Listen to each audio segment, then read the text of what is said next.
ரொம்ப ரொம்ப முக்கியமான விஷயம். எனக்காக உழைத்தவர்களுக்கு, கட்சி நிர்வாகிகளுக்கு அவங்கெல்லாம் என்ன நினைக்கிறாங்களோ அதை தான் நான் கேட்கணும். அதனால அவங்க பல்வேறு கருத்துக்களை ஆதங்கமா சொன்னாங்க, வருத்தமா சொன்னாங்க, வேகமா சொன்னாங்க. எல்லா கருத்துக்களையும் நான் உள்வாங்கியிருக்கிறேன்.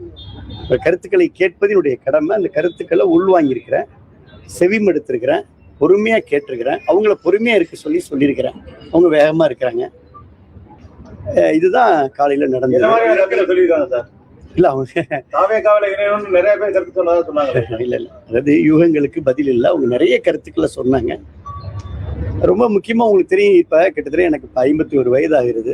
25 ஆண்டு காலம் பள்ளி வாழ்க்கை, கல்லூரி வாழ்க்கைன்னு போனா கூட, கல்லூரியிலிருந்து அதிமுகன்ற அந்த மாணவர் பருவத்துல அப்பா காலத்துல இருந்து இணைஞ்சு 25 ஆண்டு காலம் நான் தொடர்ந்து இப்ப பொது வாழ்க்கையில நீங்க என்னை பார்த்துக்கிட்டு இருக்கிறீங்க. நின்ற தேர்தல் எல்லாத்திலையும் வென்றிருக்கின்றேன். 2001 இருந்து பொது வாழ்க்கையில பயணிச்சுட்டு இருக்கிறேன்.